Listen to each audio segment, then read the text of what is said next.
All right, we're live. What's up, everybody? It is Steve Witchell, founder of Cover Band Central. How you guys doing today? Today is January 21st, 2021, and it is 11 o'clock a.m. here in New Orleans, Central Time. If it's not that time equivalent in your time zone, you're watching the replay, but it's going to be just as good. But if you're watching live, please say hello. Please ask questions for our guest today. He'll be happy to answer them. And we're streaming on StreamYard, but we're on Facebook, but I'm using StreamYard. So just let StreamYard allow them to show your name. Just click on that link so we can see your name, so we can address you by name. It is Thursday, and Thursdays we like to do interviews. And this Thursday is no different. When I started Cover Band Central many years ago, I knew that I would reach a lot of people, a lot of musicians, and a lot of people in the industry. But it's not until I actually meet certain people that I realize the scope of this whole thing.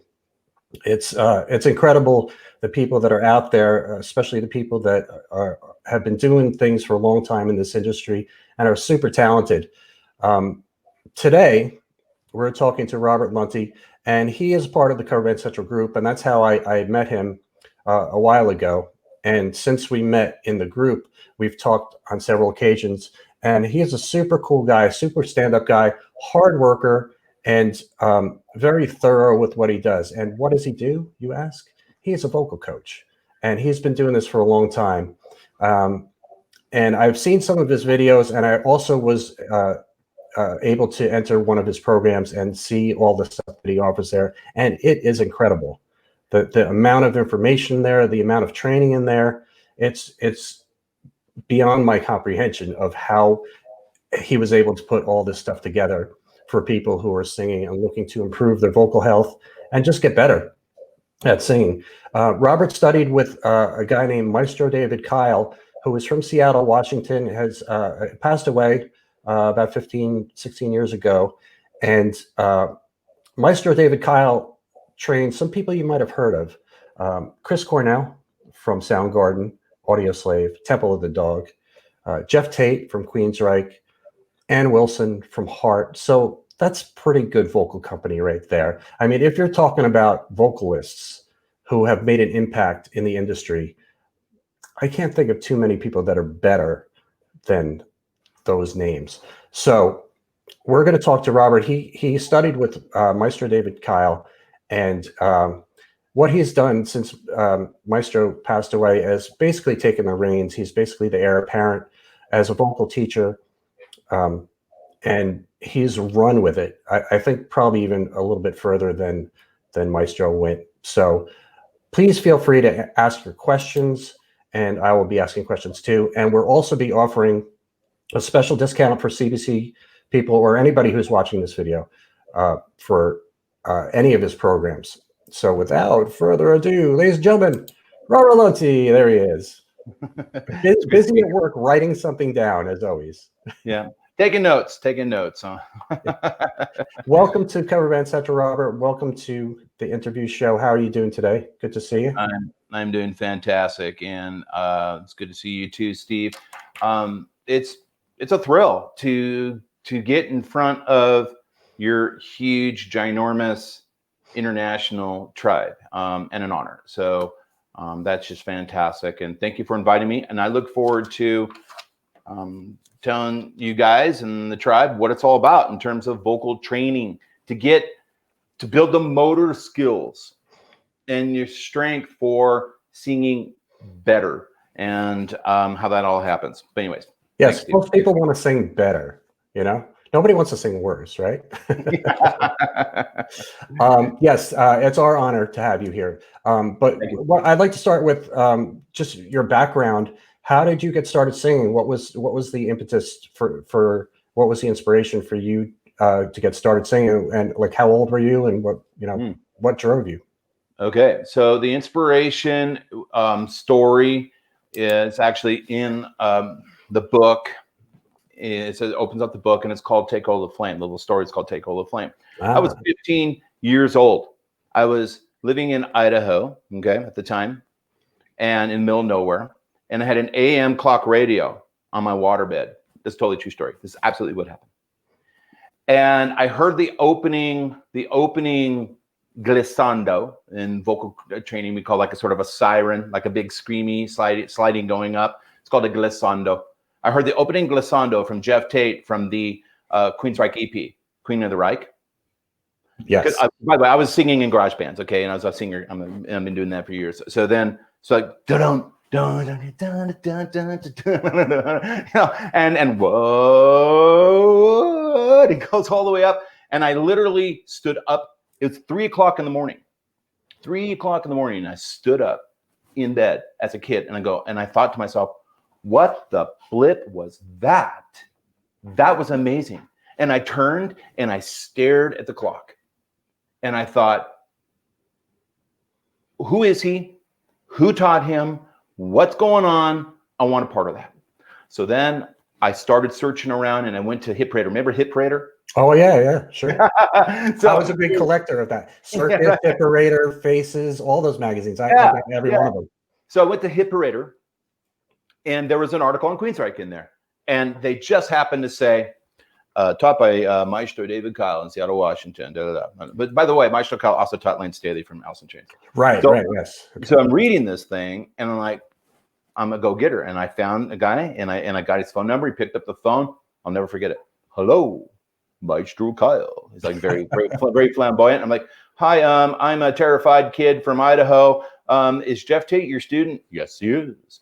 How much are lessons? So off we went, and I spent about 6 years, my formidable training years, working with Maestro Kyle, flying from Idaho to Seattle, Washington by myself, training with him. And I just really was a jukebox hero kid. I just wanted that so bad and went after it. And that never really went away. So make a very long story short, and I've had other really great coaches that have influenced the pedagogy that your tribe might be able to train, in our program. But make a long story short, I've sort of dedicated my life as a kid and even as an adult today to helping contemporary singers learn how to bridge the vocal break so you're not choking and pushing and constricting, and get to the head voice, which for a lot of people is sort of a weak, windy falsetto position, and make that a hard, sort of a tough, heroic, beefy, chesty belt.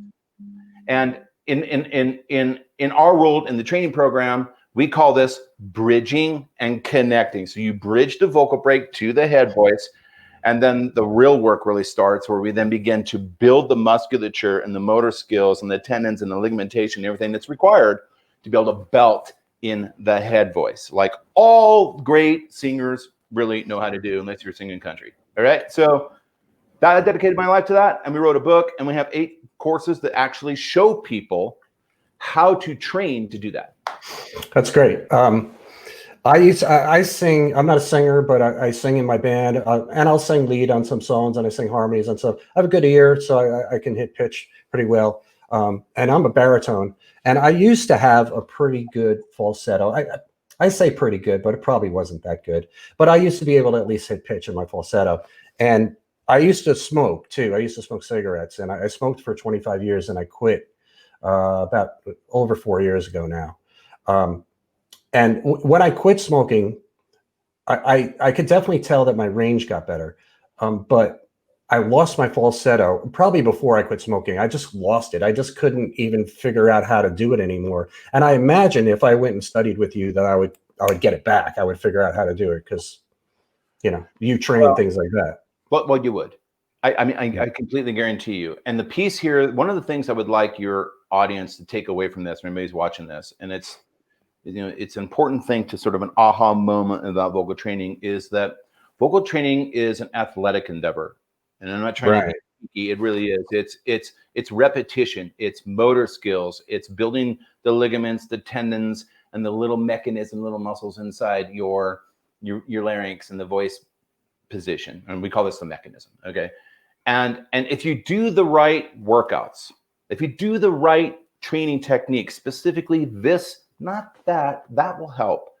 But if you specifically do this, then what happens is exactly what I'm talking about. Like I said, I spent 50 years trying to figure this thing out, and we have. So you can do that, Steve. We can build it. And it takes about depending upon the individual, if you follow the routine, I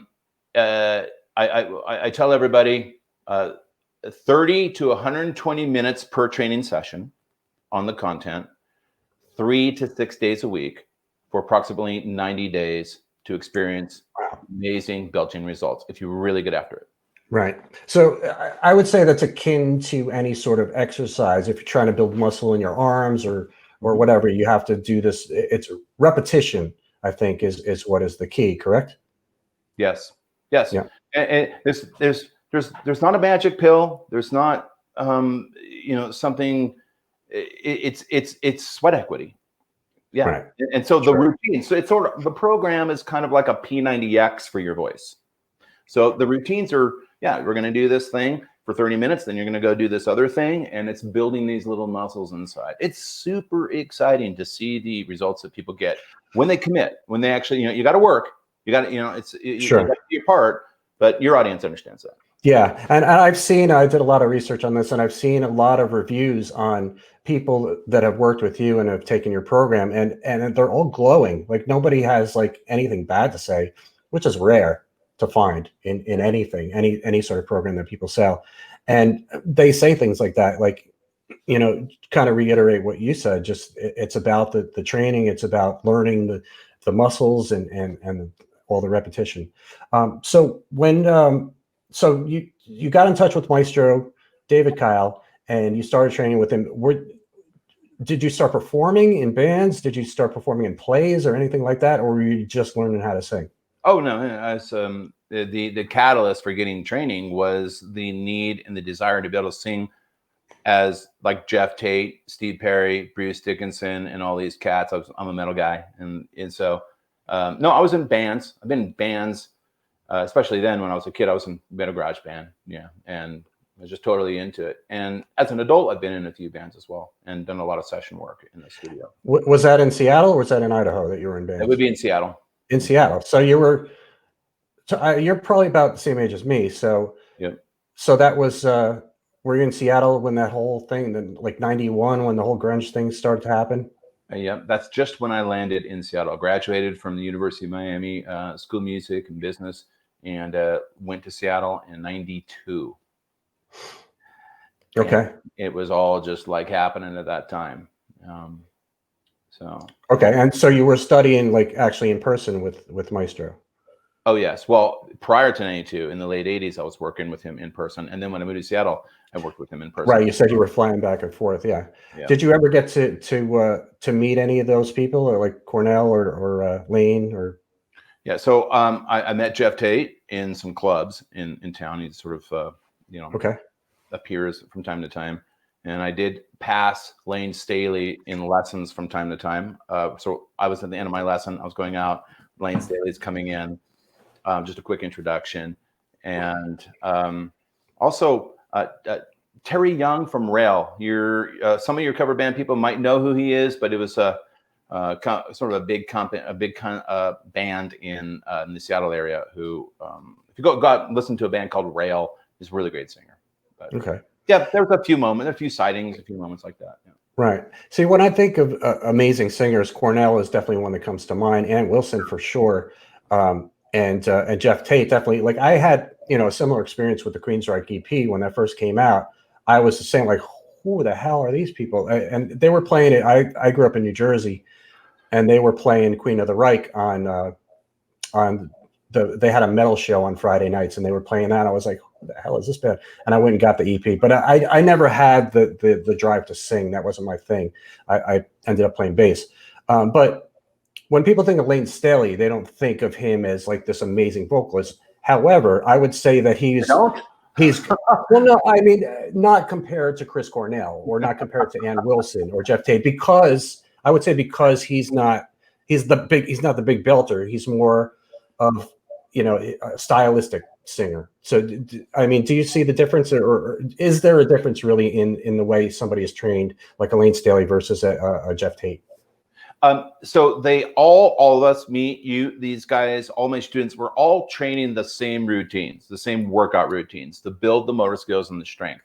How you then apply it stylistically then becomes sort of a personal journey. So this sort of hits at another myth about vocal training that and a point of confusion that I'll take the opportunity this morning to help your people not be confused about. And that is that voice training is sort of all about style. Like I get emails, Robert, can you help me learn how to sing like Chris Cornell? Can you learn to, can you teach me how to sing in the style of Frank Sinatra?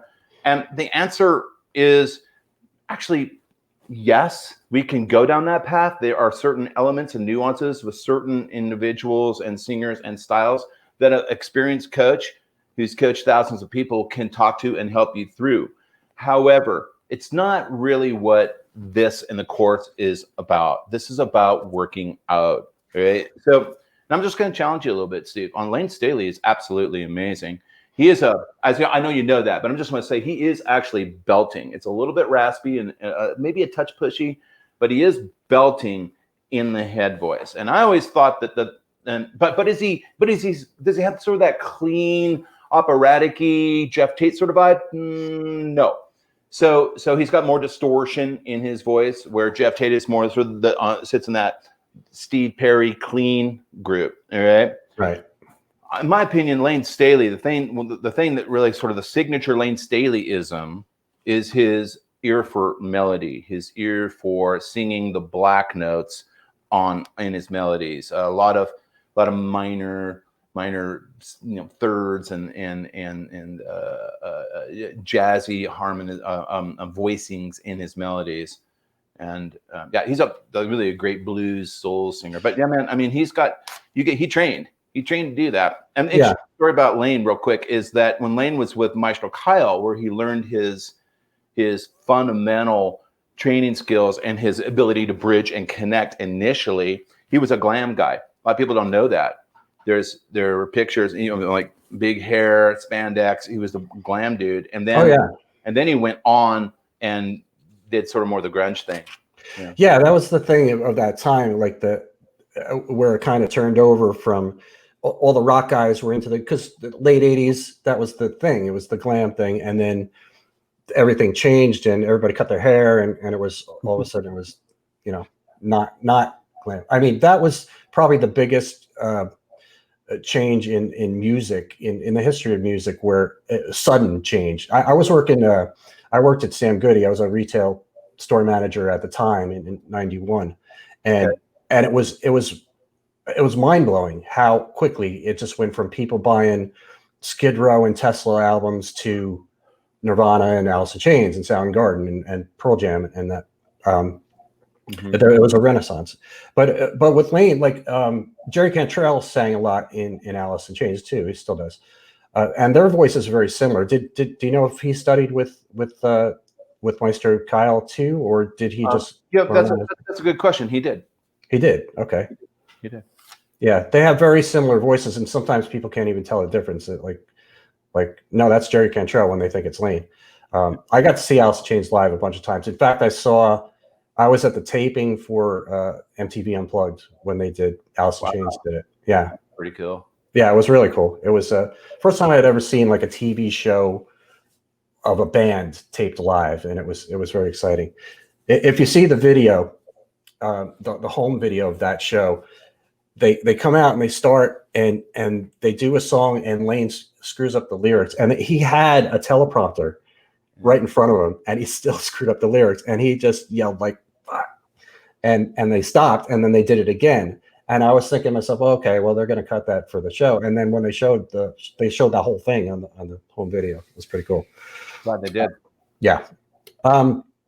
So after you studied with him, how many years did you study with Maestro Kelly?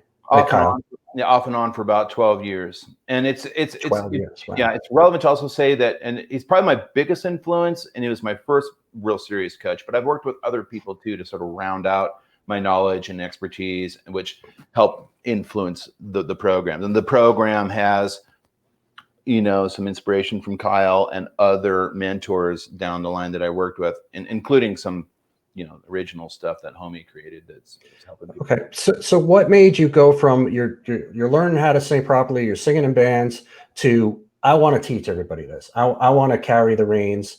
What was the impetus for that? Great question. I am in another life, sort of a technology sales biz dev guy. I've done contracts with Microsoft and other things. And so I've back in when the internet was blowing up, I was decided to kind of go down that path of, a grown-up job, so to speak. And when the internet bubble popped, okay, and they were laying people off, this would have been in like around 2000 or in the late 90s. Some of you guys might recall that. I was, jobless. So still singing in bands, still passionate about singing and training. I thought, you know what, I'm gonna something I could do. I could teach. That's what I can do. I can teach. I do a little side show, a little side gig, and I started teaching. I faked it. The first couple of lessons, I sort of kind of did the Kyle stuff. And after about a year of that, what happened was I realized that because it began to grow, and people started referring other people, and next thing I know, one day turned into 2, and 2 days turned into 3, 3 days turned into a full week. And there was a moment where I realized, you know what, being a voice coach wasn't really in my plan at all. That's not what I set out to do. But because that seems to be what I'm really super good at, I just have a knack for it. I think you do. I want to be honest. I'm not trying to be bragging. I'm sort of an idiot savant on voice training. I'm really good at it. And then fortunately I recognized that, and I quit the day job and I went all in. I said, okay, universe, this is what I'll do. And I wrote the first version of this book, became the first voice coach on YouTube to do lecture tutorials, which would have been like 25, 30 years ago. And went after it and started making product and helping people. And it just took off. Right. I would definitely agree that you're good at it, and you certainly get into it, and you mean what you're saying, and you mean what you're doing. And anybody can see that even without signing up for your programs. Just go to YouTube and search Robert Lunte and find some of his videos. And, you get into specific things that people can improve upon. And I mean, you're really into it. You're present is the word I would say when you're teaching. But you just said about the universe, and I want to just bring this up because I was looking at Maestro David Kyle's Facebook page, and it says some stuff here about him kind of teaching metaphysically. And there are a couple quotes here that I really like. He said, "Visualize you are already what you want to be. Act as if you are that, and you will become it." And there's one more specifically here. Sing with your entire body. You don't have sex with only one part of your body, do you? Well, some people do, I guess. But but how much of that was an influence to you, and how much of that is a part of your teaching, that sort of spiritual, metaphysical, inspirational vibe? Because that's something that's a big part of my background, and that's something that I really kind of implement into Cover Band Central, and especially like the podcast I do. But how much is that a part of your thing? That's a fantastic question. Before I dive into that a little bit, I just want to tell you that in the back of this book, there's 3 pages of famous Maestro Kyle quotes. Oh, cool. Cool. That's in the program. He was sort of famous for these really neat anecdotes. That was part of his shtick.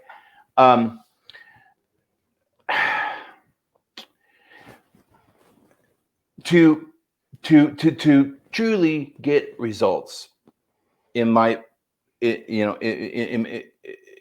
sing, I want students to get practical, Steve. I tend to lean towards pragmatism. Here's the routine. Here's how you do it. Don't sing through your porpoise nose. Don't sing purple. This is exactly the routine. Get a keyboard, get a mic in your hand, and start working out. All right. So I'm the guy that they'll tell you is sort of practical and pragmatic and no bullshit with tough love. Now, when we get into sort of anecdotal type singing, that is something that I do engage in, but it's typically based on 2 things. One, believing in yourself, Sure. removing elements of fear about singing. There's a lot of fear, and it manifests itself in different ways regarding singing. And so that's a piece that me and my certified instructors will address, because that's getting in the way. The other thing that is sort of a heady idea that we get involved in is teaching students to not just train by clicking off the to-do list. Beginners will do that. You're like, okay, I did this, and this. I'm done, but I'm not getting the results I want, or I'm still confused. And so we have to sort of step back and coach students that vocal training, even though there's sort of regiments in here, right? That vocal training isn't about checking off a to-do list for an hour. It's Right. There's that element in there. But what I really want them to do is to visualize, to hear the sound color that they want. Okay, to visualize, I'm going to do an onset, I'm going to do a scale. But before I go into it, create a picture. Visualize what that color will be. Will it be a little bit warm? Will it be brighter? And also, Steve, the kinesthetics of how will it feel? How will it feel? Will I feel the resonance shifted forward in my oral cavity or back in my oral cavity? And when singers begin to transcend from checking off a to-do list and just doing stuff and get into really diving deep into hearing and imagining the color that they want, then some really nice levels of progress and maturity as a singer begin to take off. I love that idea of the visualization thing, because that really helps. It really helps in all aspects of life. If you want to accomplish something, you really have to see it first, see what it looks like, and especially what you just said, feel it. What does it feel like? Because that's the juice right there, is feeling. We got a great question here from Pat. Pat O'Brien is a Cover Band Central guy, and he has been doing live streams since the pandemic started. So he said, after 32 years of singing gigs 5 nights a week, I very suddenly and acutely lost my singing voice. No hoarseness, no laryngitis, no nodules, no pain. My head voice around C4 and above just stopped. Have you ever dealt with such a situation, Robert? Of course, I deal with it every day. This is, Steve, I just want to tell you that you're not special. That's what people and singers have been dealing with for 400 years every single day. And that's, in some sense, why I'm here. All right. So, yes. Steve, I'll tell you this. Don't worry. Well, this isn't my question. So this is Pat's question. So I'm sorry. Yeah, Pat. Sorry, Pat. Rose is still a rose. Pat, if you were able to bridge your vocal break around C4 and get into your head voice, and you felt like what you were doing up there was connected and beefy, and you could use it, that will come back. Most likely, that will come back and can come back. And actually, you're a really good candidate for somebody that needs to dive into a program and a course and get the techniques to begin to build the motor skills and the movements required to get that back. It is possible, and happens all the time, that there's a certain amount of motor skills and strength and that are happening to make this happen for singers, even though they don't realize the mechanics as to how that's happening, that can then go away. And then you create confusion. But if you jump into the program, it'll come back for you. So Pat, I have good news for you. I think you're okay. You just need to do what I'm talking about. Explore the feelings of your voice, what it feels like when you've released your voice. We call it, in my book, we call it releasing vowels, or release the voice into a configuration that I'm asking for in the program. When you do that, you'll go, okay, that's the way it's supposed to sound. That's the way it's supposed to feel. And what might happen, Pat, is you'll have a moment where it's like, oh, that's the way it used to feel as well. And so the tools in the program can help you get back to where you were. You're a good candidate for a training program. That's great. Pat is great. He's a big part of Cover Band Central, and he's been doing, as soon as the quarantine thing happened, he was jumping on doing live streams, and he was doing them once in a while, and then he started doing them very often. And he's got a great voice. He has a huge repertoire of songs that he knows. And that's something that a lot of people did when this pandemic hit, and bands, nobody could play anywhere anymore. So a lot of people just started kind of singing online. Do you have any, is there any sort of different approach you think for people like singing in a loud club with live band as opposed to singing at home, maybe singing along with tracks? Is there a different mentality? Yes, in the sense that make sure that you can hear yourselves, get some in-ear monitors, and make sure that you can hear yourself. Now, to prepare yourself for live and recording, when you're training, train hard. Train hard. A lot of what's happening in the program is really just resistance training, like going to the gym. So when you jump on to these routines that we have in my program, don't pussyfoot around. Right? Once you feel like you know you got it and it's working properly, give it some inertia. Work at it. Even if you're not sort of like a rock belter guy and you want sort of a nice soft voice and that's your gig, even if that's where you go when you're performing and recording, when you're training, go after resistance training, because we need to get results with the mechanism and the tissue. Right. And yeah, Pat said he was, let me just put his comment up here. He said he appreciates that. And he said he would seriously consider the program. And Pat, just stay tuned because we're going to give a special discount code for you and for anybody watching this video for any of Robert's programs. I did put a link to one of the programs in the description. You could click on that and check it out if you like. But stay tuned. We're going to, towards the end of this, we're going to give a special discount code. Oh, yeah. Now, so that's a good question too, because there's been a bunch of people that were working regularly, especially in my neck of the woods in New Orleans, where people are a lot of full-time musicians. And then, pandemic hit, quarantine, we're not working anymore.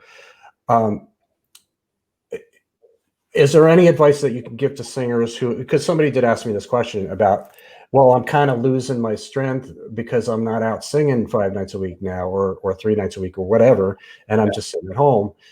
Is there any advice you give to people like that? And do you think it makes a difference, for one? Is it something that you need to just keep exercising even though you're not? I would imagine so, but you do.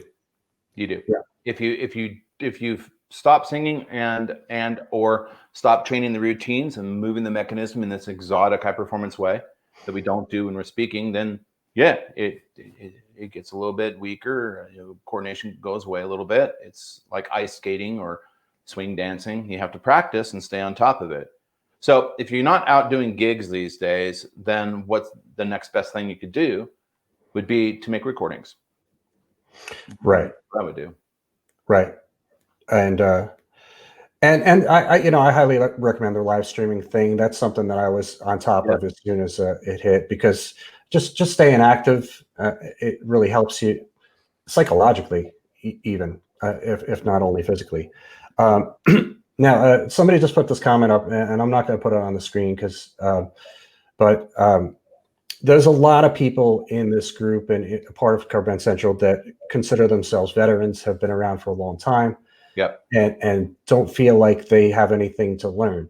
I would say question A part of this question is, do you think veterans still have something that they can learn? And B, is there a trick to unlearning things that maybe people learn that are bad habits? Well, as I said, I'm a straight shooter. And so I'll just tell you, the notion that veterans that have been doing it a long time don't have anything to learn is absurd. It's just absurd. It's completely absurd, and it's wrong. Right. I would say that most people don't think that. Okay. Well, we're just saying that if that's the question is it's absurd and it's wrong. You do have a lot to learn. And in fact, the people that have been doing it a lot and already have a pretty good voice and happy with what they got, in some sense, those folks really get on board and accelerate quickly. That actually is a really good profile for somebody that could even benefit more from training, because you do have some game, you do have some coordination already working for you. Right. Yeah, I would agree with that, because I've been a bass player for nearly 4 decades now, and if I had the opportunity to train with somebody who I felt like could offer me something that I don't know, then I would absolutely do it. And I know that they could. If I had an opportunity to go train with Victor Wooten, I certainly would have some things to learn. Yeah. I mean, yeah. You know, that's the way it is. I mean, music, being a musician, any sort of musician, is always a constant learning process. You're always growing, you're always changing. And I would imagine with getting older that there's certain things in your voice that change because, you know, older people tend to lose their higher range register, but some don't. So is there something that you train people to do that? Older people lose their register and the high register if they don't train, if they don't stay in shape. Right. So the truth about that is that the vocal mechanism is the last organ in the body to fully mature. Okay. So everything is already matured, but in your 20s, it actually is still growing and still maturing. Your sweet spot, the best age range, generally speaking, to get responsiveness and execution on the mechanism is in your 30s and in your 40s. Now, if you're training and you're really healthy and you keep working, you can take that well into your 50s, of course, and even, you know, into the 60s. Now, I think that when we get to the 70s and 80s, we're probably, other things are happening, mental capacity, other extrinsic body coordinations and anchoring things that we need to assist the mechanism begin to deteriorate. And you know, so that probably, it doesn't go on forever, but if you're in your 30s and 40s and 50s, you really, and you're training and you're in shape, it won't go away. You'll be okay. Right. Yeah. I mean, because I see singers like Steven Tyler, who's in his 70s, who can still hit the notes that he was hitting, you know, when he was 30. And, you know, Geoff Tate, I got to meet Geoff Tate, let's say 6 or 7 years ago here in New Orleans, because a buddy of mine was playing drums with him.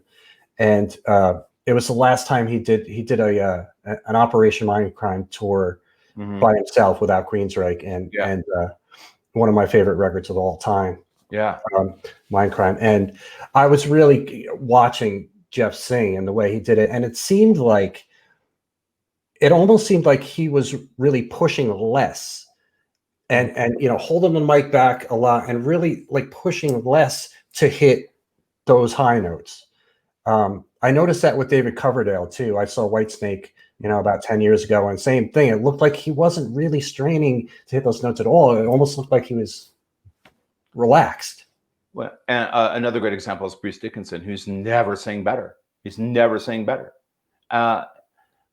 That's because they are staying in shape and they're working the techniques. I'm gonna get a little bit techie here, but it's a big litany of things. But one of the most important things that you'll learn in the program that will help your audience to sing great, even at a later stage in life, and sort of be that experience is we train people how to put the larynx into what we call cry mode, right? It's a thing, it's a position, it's a configuration of the voice box and the mechanism that we don't use when we speak.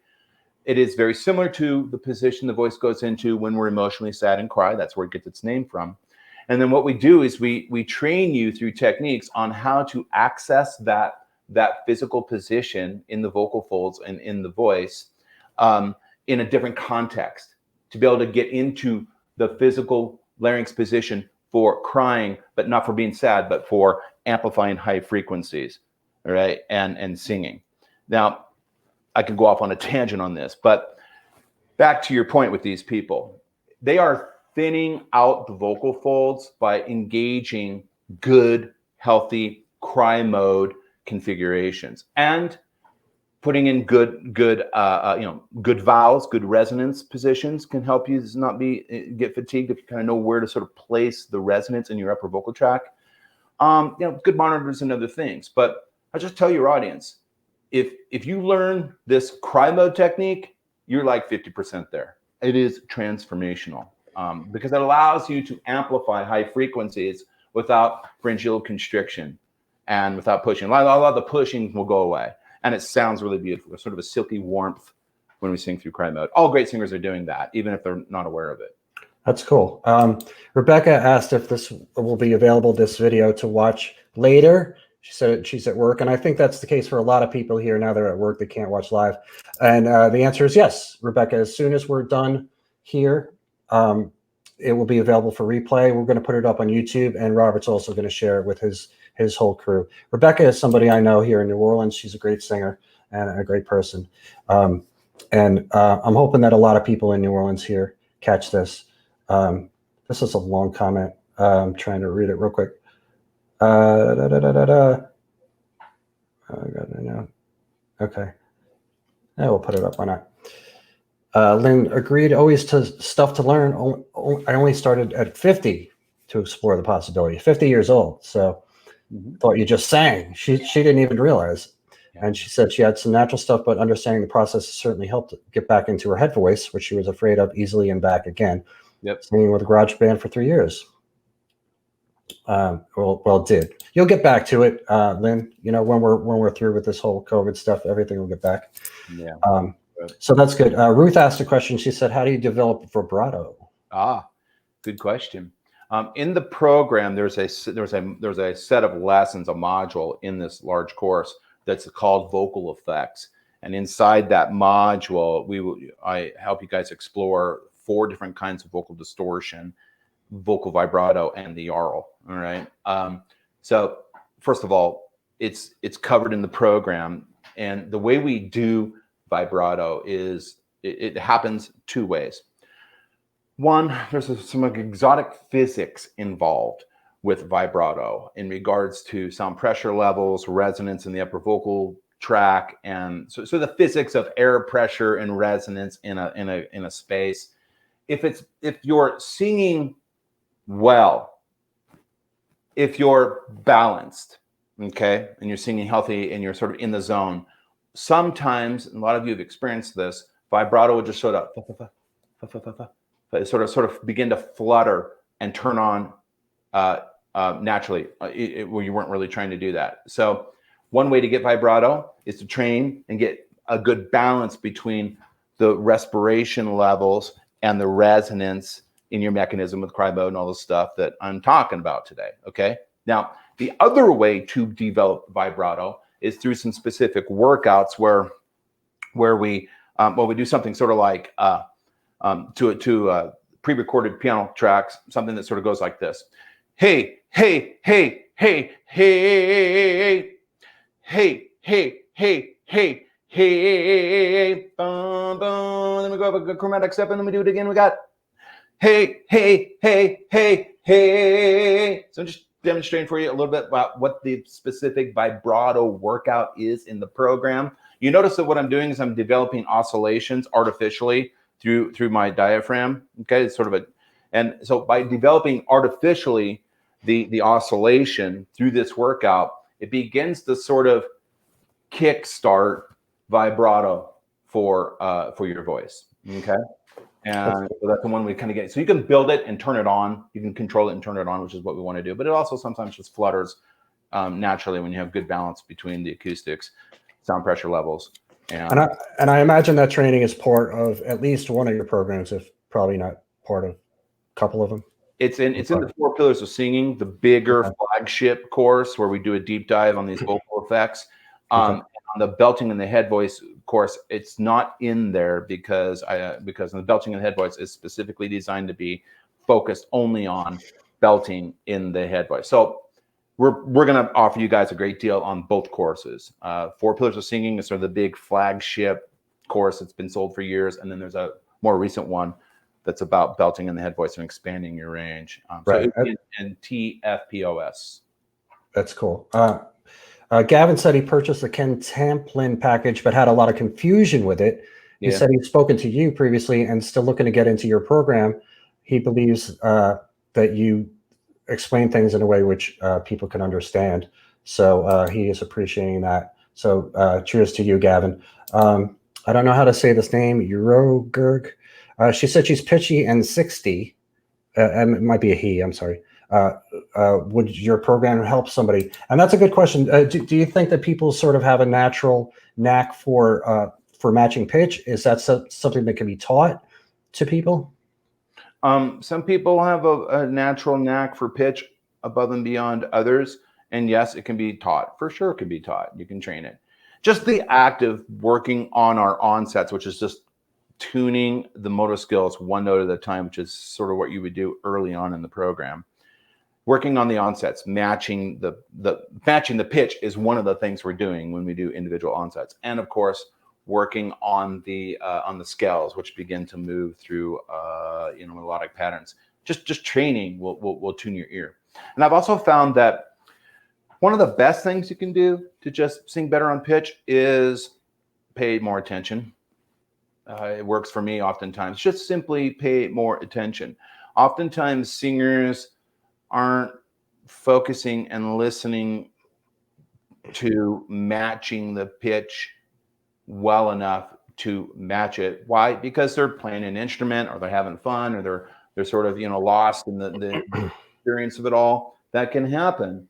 But I encourage you to just sort of have a situational awareness about frequency and pitch when you're singing, and it'll instantly get a little bit better for most people.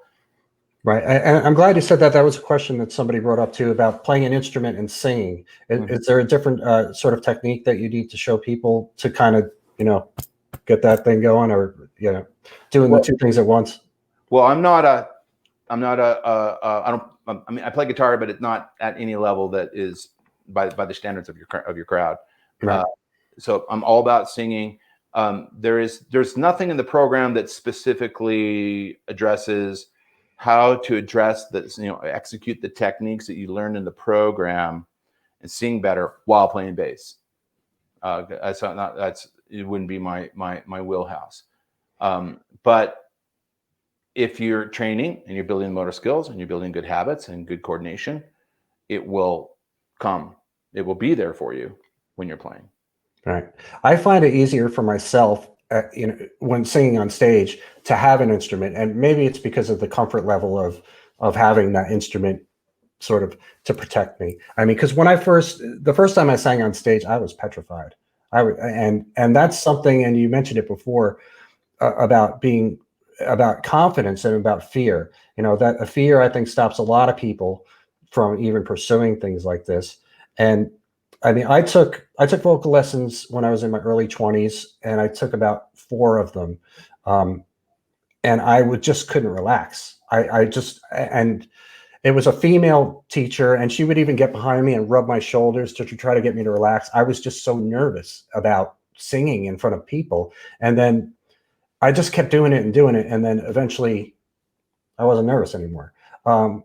Is there something that you do to help people get over their fear? Or is it just about repetition and the best way to get over fear is repetition. Right. And begin to hear yourself sounding and feeling better about the notes. That's the best way. Another way to get over fear is feedback from the band, family, and all those folks, which again isn't going to happen if you're not putting in 30 to 120 minutes per session, 3 to 6 days a week for at least 90 days. Now, in the beginning, okay, I'm just started. I don't have the benefit of the long road and a lot of flight hours. I'm going to commit to that, but I'm not there yet. I'm terrified. Make a big deal about finding privacy when you're training voice, when you're working out. So those of you that want to do this and you're sort of terrified, one of the first things that you'll learn in the program, it's literally in the first lesson out of 180 lessons, is get some privacy. You have to build sort of your training space for voice. Okay. Right. And you can get privacy from different ways. And there's a list of suggestions of things that you can do, but the attic, the basement, the bathroom, the bathroom. Actually, bathroom has nice ambience. It's not a bad place to practice. It's not perfect, but it's better than nothing. Jam rehearsal space down the road, YMCA. Give the people at the church $5 a week to go in and get a space. There's all kinds of really cool creative ideas to get some privacy when you're training. You have to have privacy, all right? Especially as a beginner, all right? And I think this is a good opportunity to point out that in the program with my students and in the video demonstrations that you see in the program, you'll see me using a mic. I train with live amplification. Okay. We put a little touch of reverb on it, not too much, but it's important that you train with live amplification. Okay. You know, the tools of the trade, mic proximity, all that. But the main reason, the main benefit of training with some amplification, just plug it into a karaoke amp or something simple, is simply this. It makes training more fun. There you go. Fun, man. That's not the main thing, one main reason why we're doing this, but it's in there. It's like in the top 5 reasons of why we're doing this, because we get to work with microphones and we get to sound, you know, heroic and godlike through the technology. So to keep you from washing out, to keep it sort of fun and exciting when you're training, get an amp, get a microphone. A lot of you guys already have that stuff, and be sure to go through the routines with amplification, which is one of the reasons why we need privacy, because you're going to be making some noise. Right. I like that. I like that suggestion. Have fun. If you're not having fun, what the hell are you doing in the first place, right? Yeah. So you might as well make learning fun. A lot of people that have taken voice lessons, and I'll guarantee you, and I get the sense of they'll probably be agreeing with me in this moment. One of the reasons why you washed out is because when you went to the lesson and then you came back to sort of practice the things you were supposed to practice, you weren't amplified. You were standing in a dead, non-ambient room with carpet doing scales and workouts. How fun is that? Frankly, that's awful. That, to me, having done this for a lifetime, I would never do that. I mean, if it weren't for a microphone and some big heroic amplification and just a touch of sauce, I wouldn't be doing this, you know? Right. So it's actually a big deal. Make sure you do that. Yeah, that's great advice. Because a lot of people that want to start singing are trying to emulate their heroes, like you wanted to do with Geoff Tate. And, you know, those heroes are on stage with a microphone and they're doing their rock poses and all that. Yeah. So yeah, that's great advice. Okay.